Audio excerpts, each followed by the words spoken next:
তেলাকুচ পাতা যেভাবে খেলে থাকবে পুষ্টি গুণাগুণ, খাওয়ার সাথে সাথে বাড়বে রোগ প্রতিরোধ ক্ষমতা এবং সারবে বিভিন্ন রোগ। বলতে পারেন তেলাকুচ পাতা নয়, আপনি মহা ঔষধ দিয়ে ভাত খাচ্ছেন। মজা করে ভাতও খেতে পারবেন, সেই সাথে এটা খাওয়ার সাথে সাথে আপনার বিভিন্ন রোগের নিরাময় হবে, বাড়বে রোগ প্রতিরোধ ক্ষমতা। ছোটোবেলায় আমার দাদিকে দেখতাম কোনো একটা কিছু হলেই আশেপাশে চলে যেত ঔষধি গাছ খুঁজতে। তো এখন তো আমরা অনেকটা বেশি ঔষধের উপর নির্ভর হয়ে গেছি।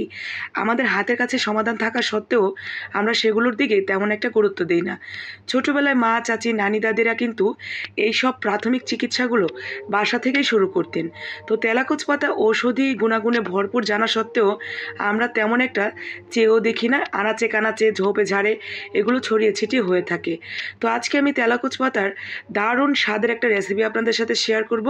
সেই সাথে এই পাতা খেলে কী কী গুণাগুণ হতে পারে, কী কী অসুখ সারতে পারে আপনার, সেগুলো আমি যতদূর জানি জানানোর চেষ্টা করছি। তো প্রথমেই এই তেলাকুচ পাতা আপনি কী করবেন, আপনার বাসার আশেপাশে কোথায় আছে সেখান থেকে খুঁজে বের করে কচি কচি দেখে কয়েকটা পাতা নিয়ে আসবেন। সুন্দর করে ডাঁটাটা বাদ দিয়ে শুধুমাত্র পাতাটা নেবেন, এরপরে ভালো করে কয়েকবার ধুয়ে নেবেন। তেলাকুচ পাতা খুব সুন্দর নরম, কিন্তু এগুলো একদম মচমচে ধরনের পাতা, তাই খুব বেশি সময় লাগে না রান্না করতে। সবচেয়ে বেশি উপকার হয় এই পাতা যদি কাঁচা খাওয়া যায়, মানে এই পাতার রস ছেঁচে বের করে সেই রসটা যদি খেতে পারেন একদম দ্রুত কাজ করবে। তো ছোটোবেলায় আমার দাদিকে দেখতাম, আমার বাবা, চাচা বা আমাদের বাড়িতে কারো কোনো অসুখ বিসুখ হলে দ্রুত গিয়ে এই পাতাগুলো সংগ্রহ করতো। বিশেষ করে যদি কারো পাতলা পায়খানা বা পেটে মোচড়ামুচড়ি করছে বা পেটে ব্যথা, আমাশয় হয়েছে, দীর্ঘদিন ধরে সারছে না, এছাড়াও মুখে অরুচি বা কারো ডায়াবেটিস, তখন তো আসলে ডায়াবেটিস এরকম বোঝা যেত না, ঘন ঘন প্রস্রাব করা এরকম যদি হতো, তো তখন দেখতাম আমার দাদি এরকম পাতাগুলো নিয়ে এসে হাত দিয়ে পানি দিয়ে চটকে এই রসটা বের করে ছেঁকে সামান্য একটু আখের গুড় দিয়ে খেতে দিতেন।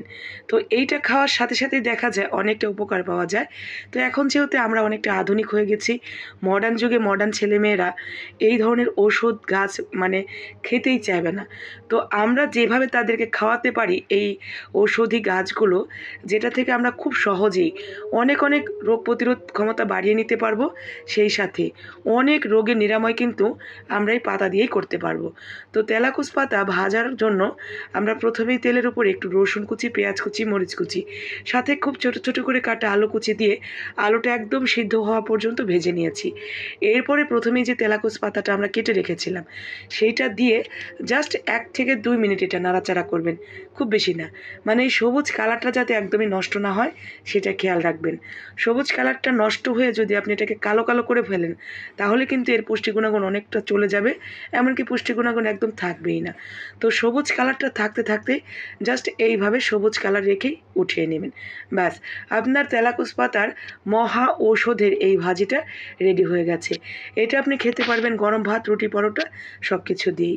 এমনিতে আপনি কোনো কিছু দিয়ে যদি না খেতে চান এমনিই খেয়ে নেবেন। আপনার যদি পুরাতন আমাশয় থাকে, পেটে ব্যথা থাকে, দীর্ঘদিন ধরে ভালো হচ্ছে না, পেট মোচড়ামুচড়ি করে, আপনার অরুচি, এছাড়াও ক্ষুধামন্দা যাদের আছে যে একদম ক্ষুধাই লাগে না, মানে কোনো কিছু খেতে ইচ্ছে করে না, তাদেরও কিন্তু ভীষণ উপকার। আর সবচেয়ে বেশি যেটা উপকার সেটা হলো ডায়াবেটিস রোগীওয়ালাদের। তো এই পাতাটাকে কিন্তু অনেক অঞ্চলে ডায়াবেটিস পাতাও বলে। ডায়াবেটিস নিয়ন্ত্রণে বিশেষ ভূমিকা পালন করে এই তেলাকুচ পাতা।